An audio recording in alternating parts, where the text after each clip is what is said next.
Come on നമുക്കൊരു craft item ഉണ്ടാക്കാം. വേണമെങ്കിൽ ഒരു ഡെക്കറേഷൻ ഐറ്റം അല്ലെങ്കിൽ ഡസ്റ്റ് ഡെക്കോർ എന്തായിട്ട് വേണമെങ്കിലും യൂസ് ചെയ്യാം. ആദ്യം നമുക്ക് കളർ പേപ്പർ വേണം, പശ വേണം, കാർഡ്ബോർഡ് വേണം, കത്രിക വേണം. എന്നിട്ട് ഇങ്ങനെ പേപ്പർ എടുക്കുക, റൗണ്ട് വരയ്ക്കുക, കട്ട് ചെയ്യുക. പേപ്പർ ഇങ്ങനെ മടക്കുവാണെങ്കിൽ ഒരു പ്രാവശ്യം കട്ട് ചെയ്താൽ ഇത്രയും പേപ്പർ കിട്ടും കേട്ടോ, റൗണ്ടിൽ. അങ്ങനെ മടക്കുന്നതാണ് നല്ലത്.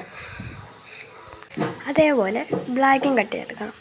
എന്നിട്ട് വേണ്ട ഇങ്ങനെ മടക്കി കൊടുക്കണം കേട്ടോ. ഇങ്ങനെ മടക്കിയിട്ട് അത് കഴിഞ്ഞിട്ടതാ ഇങ്ങനെ മടക്കിയിട്ട് പശ ഒട്ടിക്കണം കേട്ടോ. അതിൻ്റെയൊക്കെ പശയെല്ലാം തൊട്ടിരുന്നു, അതെടുത്ത് കളഞ്ഞു. എന്നിട്ട് അപ്പം അതങ്ങനെ ചെയ്യുമ്പോൾ ഒരു ഹാർട്ട് ഷേപ്പ് മാതിരിയൊക്കെ കിട്ടും. അതേപോലെ തന്നെ ബ്ലൂവും ബ്ലാക്കും എല്ലാം ഞാനും എൻ്റെ അനിയത്തിയും പിന്നെ എൻ്റെ ഒരു കസിനും കൂടെ ഒക്കെ ചെയ്തെടുത്താണിത്. അപ്പോൾ ഇത്രയും പേരുണ്ടാവും എനിക്ക് സഹായിക്കാൻ. പിന്നെ ഇതിങ്ങനെ ചുറ്റിനും നമുക്ക് ഒട്ടിച്ച് കൊടുക്കണം. എങ്ങനെയാണെന്ന് ഞാനിപ്പോൾ കാണിച്ചു തരാം. ഇങ്ങനെ വേണം കട്ട് ചെയ്ത് ഒട്ടിച്ചെടുക്കാനായിട്ട്. ഇത് കഴിഞ്ഞിട്ട് വേണമെങ്കിൽ ഒരു ചുമല പേപ്പറോ വെള്ള പേപ്പറോ എന്തെങ്കിലും ഒരു പേപ്പർ ഇങ്ങനെ ചുരുട്ടി എടുക്കണം. അല്ലെങ്കിൽ ഇപ്പം ഞാൻ എടുത്ത പോലത്തെ ഇങ്ങനത്തെ ബീഡ്സ് ഉണ്ടല്ലോ, അതാണെങ്കിലും മതി.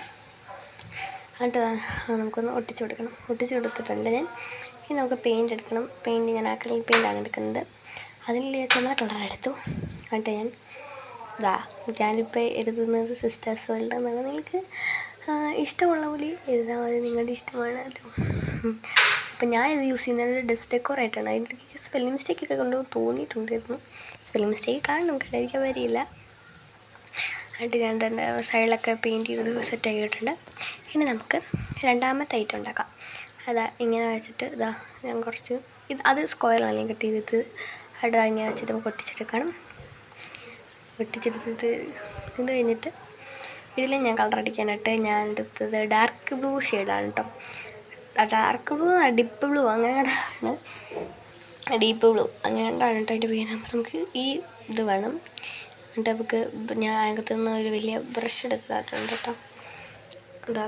ഇങ്ങനത്തെ ബ്രഷ് ഞാൻ നേരത്തെ എടുത്തത് കുഞ്ഞു ബ്രഷായിരുന്നു, അതിനകത്തുനിന്നാണ് ഇപ്പോൾ എടുത്തത്. എന്നിട്ട് ഇതിൽ നമുക്ക് ഒരു സൈഡിൽ ഞാൻ ആ പെയിൻ്റാണ് അടിച്ചു കൊടുക്കുന്നുണ്ട് കേട്ടോ. നല്ല ഗ്ലോ നിൽക്കുന്ന പോലെ നല്ല രസം ഉണ്ടായിരുന്നു. ഞാൻ വെള്ളം ചേർത്താണ് അടിച്ചത്. വെള്ളം ചേർത്തടിക്കുന്നതാണ് കൂടുതൽ നല്ല, പെട്ടെന്ന് ഉണങ്ങി കിട്ടും. അത് ഇങ്ങനെയൊക്കെ നിൽക്കും.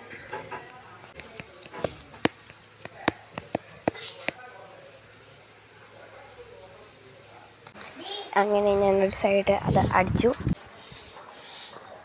അങ്ങനെ ഞാൻ ബ്ലൂ കളർ അടിച്ചിട്ട് ഇപ്പം വെള്ളം ചേർത്തടിക്കുന്നതാണ് എനിക്ക് തോന്നിയത് വെച്ച് നല്ല കേട്ടോ. അതാണ് നല്ല രസം ഉണ്ടായിരുന്നത്. അത് കഴിഞ്ഞിട്ട് പിന്നെ ഞാൻ അപ്പുറത്തെ സൈഡിൽ അടിക്കാനായിട്ട് ഞാൻ ഓറഞ്ച് കളറാണ് എടുക്കുന്നത്. ഞാൻ ഓറഞ്ച് കളർ എടുത്ത് തുറന്നു അപ്പോഴത്തേക്കിനും എനിക്ക് കുഴപ്പമില്ല. അത് ഓറഞ്ച് കളർ അത്യാവശ്യം തീരാറ്. പിങ്ക് കളർ തീർന്നുകൊണ്ടാണ് ഞാൻ പിങ്ക് കളർ എടുക്കാത്തത്. അല്ലെങ്കിൽ പിങ്ക് കളർ എടുത്താൽ മതിയായിരുന്നു. എന്നിട്ട് ഞാൻ പിന്നെ ബ്രഷ് എടുത്ത് കഴുകി അത് ഞാൻ എടുത്തു. ഇത് വലിയ ബ്രഷ് കൊണ്ടാണ് ഞാൻ അടിക്കുന്നത്, ചുമലടിച്ചതിലല്ല. എന്നിട്ട് ഞാനിപ്പം അടിച്ച് തറയായിട്ടുണ്ട്. എന്നിട്ട് നമുക്ക് ഇതടിക്കാം. ഞാൻ സൈഡിൽ കൂടെ ഒക്കെ ഒരു ലൈൻ കൊടുക്കുന്നുണ്ട്. പിന്നെ വെച്ചിട്ട് പെയിൻറ്റ് വെള്ളം ചേർത്ത് അടിക്കുന്നത് ഓറഞ്ച് കൊള്ളത്തില്ല, പക്ഷേ ബ്ലൂ വെള്ളം ചേർത്തടിക്കുന്നതാണ് നല്ലത്. എന്നിട്ട് നമുക്കത് അങ്ങനെ ചെയ്യാം. അല്ലെങ്കിൽ നമുക്ക് ഇപ്പോൾ പെയിൻറ്റ് അടിക്കുന്നില്ല, പെയിൻറ്റ് ഇല്ലാത്തവരാണെങ്കിൽ നമുക്ക് കളർ പേപ്പർ ആണെങ്കിൽ വെച്ചാൽ മതി. എന്നിട്ട് ഞാൻ അത് കഴിഞ്ഞിട്ട് രണ്ടും അടച്ച് വെക്കുന്നുണ്ട്.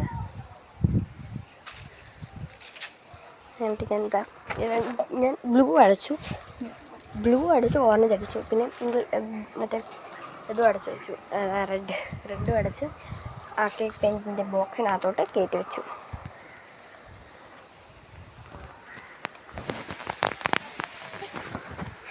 എന്നിട്ട് നമുക്ക് ഇങ്ങനെ മിച്ചം വരും. അത് ഞാനുണ്ടല്ലോ എടുത്തിട്ട് ഇതേപോലെ ആ ബോക്സിനകത്തിട്ട് വെച്ചു കേട്ടോ. അപ്പം ഇതാണ് ഫൈനൽ ലുക്ക്. ഇഷ്ടപ്പെട്ടെങ്കിൽ ചാനൽ സബ്സ്ക്രൈബ് ചെയ്യുക, ലൈക്ക് ചെയ്യുക, ഷെയർ ചെയ്യുക. അപ്പോൾ ഇത്രേ ഉള്ളൂ. ബൈ.